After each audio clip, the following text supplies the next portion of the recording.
if you live here in South Carolina, you must know that unions are hated. They're hated. And if you're a black union, you double hated. There's no question about that. So while we talk about why race plays a part in what's happening to the Charleston Five. Did anybody get bitten? No, they had a lot of the policemen them shooting these rubber bullets. Oh, they were shooting rubber bullets. Oh yeah, they hit a lot of guys with rubber bullets. Rubber bullets, bean bags. Bean bags. And you asked did anybody get bitten? No, but they definitely got beaten. So they beat up a lot of people. They beat some people. Yeah. And, I was one of the ones that beat them real bad. We felt that they did it without cause, we were provoked and by them putting sticks on you. Oh, and then they had a helicopter with you? Yes, they did. They had helicopters. Well, we're dealing with a case where 5 individuals are facing very serious charges of inciting to riot, conspiracy to riot, and they're facing these charges because in essence they engaged in peaceful protest in Charleston, South Carolina in early 2000. They were the victims of a police riot in which 600 state police mobilized against them, and a riot ensued. 600 state police with armored personnel carriers, armored horses. They were themselves well armed, and they went against unarmed, peacefully protesting workers. It seems to me that if these workers are found guilty, this sends a horrible message across the country that it's permissible to throw the Constitution aside, to throw the right of workers to organize aside. And so it's important for anyone that's interested in democracy to step up to the plate and speak against this repression. So they had been whipped up to a kind of hysteria They that were in a frenzy, almost like a feeding frenzy. But we got to have some action tonight. That's the kind of, it don't make sense for around 100 longshoremen to go out there and actively go up against a group with weapons. And 600 strong weapons. They had the four-wheelers riding up and down, patrolling. They had every kind When of we found out that this vessel was going to go non-union, we felt that this was something that we simply could not stand by and watch happen in South Carolina, because over the last 40 years, the workers in South Carolina, the Longshore workers, had worked very hard and very diligently to build the standards that we enjoy, because in South Carolina, the opportunities for the blue-collar workers are not that great. On the night that that ship came to Charleston, about 3 o'clock that day, we noticed the build-up beginning. Buses, prison buses, armored personnel vehicles, helicopters in the air, snipers on top of roofs, horseback, motorcycles, boats in the water. It looked like a war zone. And mind you, this was our Union Hall is not miles away from the terminal. We're just less than 200 yards away.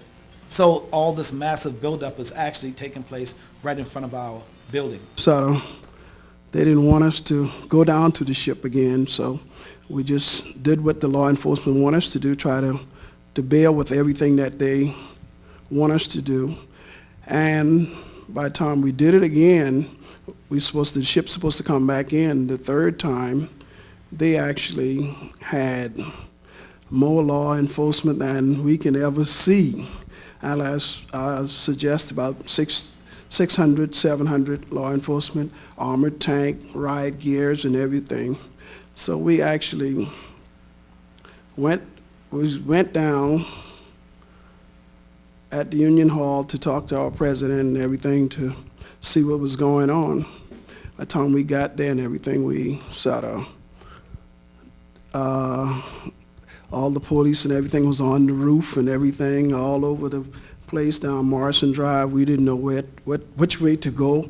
They harassed us, didn't want us to come in on Morrison Drive, we had to detour, go back around and all kind of thing. They had horses and everything in the projects and everything where we was supposed to go down and meet at.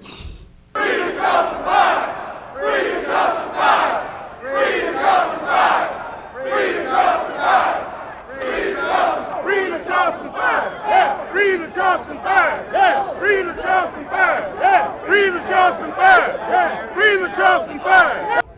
The political power structure of South Carolina is trying to bust your labor unions with police state third world tactics. Did you hear the folks from South Korea? It's happening here. And we're teaching them how to do that. We have to unite and we have to fight back, not with violence, but with unity, information, faith, and taking your butt to the voting polls.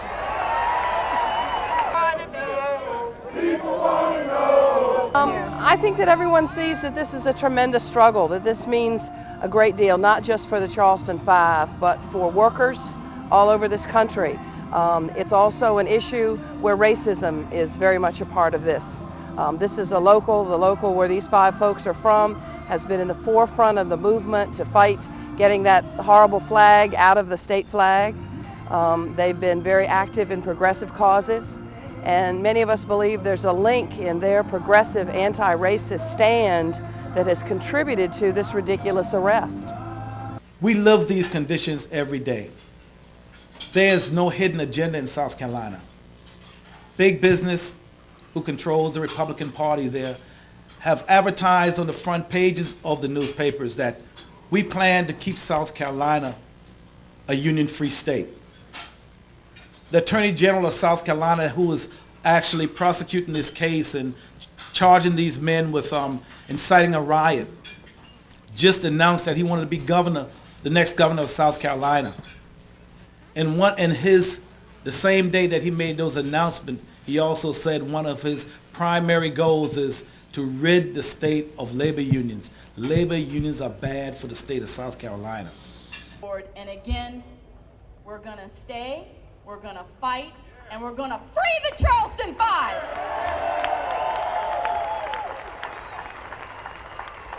Sisters and brothers, we are here to stand up. We are here to speak out for our brothers and sisters of ILA Locals 1422, 1422A, and 1771. And we know how tough their jobs are, and they have been made tougher. And that's why we're standing with them today. They want to bust unions in South Carolina. Are we going to let them? No. They want to deny the rights to the Charleston Five. Are we going to let them? No. The message that we want to send here to South Carolina, the nation and the world, is we know what they're up to. We know that they want to deny the rights, and we're not going to let them do it because we are standing with them 100% of the way.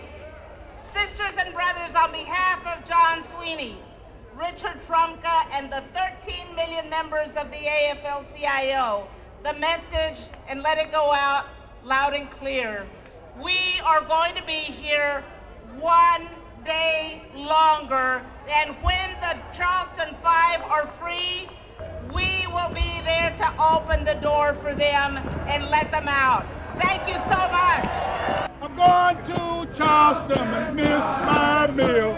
I'm going to Charleston and miss my meal. The workers in South Carolina, those that are in the trenches every day in very harsh conditions, no benefits. We say to you workers, look at us. We enjoy the fruits of our labor. Our employers not only say that they love us, they show us. They give us benefits. They give us wages that we can live with, that we can send our kids to college. You too can have the same thing. We just got to unite because we're going to organize in the state of South Carolina like never before.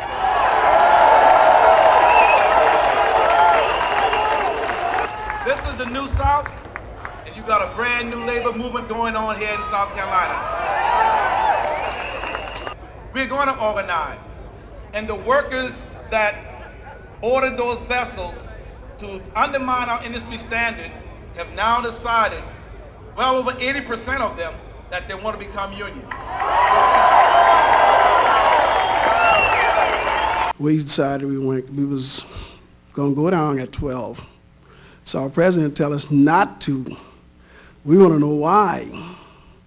because we feel as though if we let it happen with this particular vessel, it's going to happen again.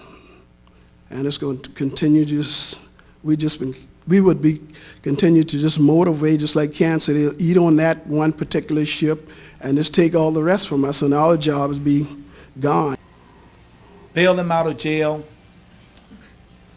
The Attorney General came back and said, I'm going to take this over now. I'm going to reinstitute every single charge. Rearrested these same men, put them back in jail. We raised the money again to bail them out. This happened 3 times. Just like, I look at it as if a man come to my house, I'm sitting down at my living room table eating my dinner, just take my food away from me, I have to retaliate somehow. I'm just not going to let him take my food away from me. And that's the way I look at the situation. The situation was, they just came in, we was doing this work for the last 20 years. We're working this with the same container vessel. And they just come in, they decided they feel as though they're going to take it away from us, one non-union company. And we had to retaliate. I feel as though if I have to do what I'd done before, I'll do it again.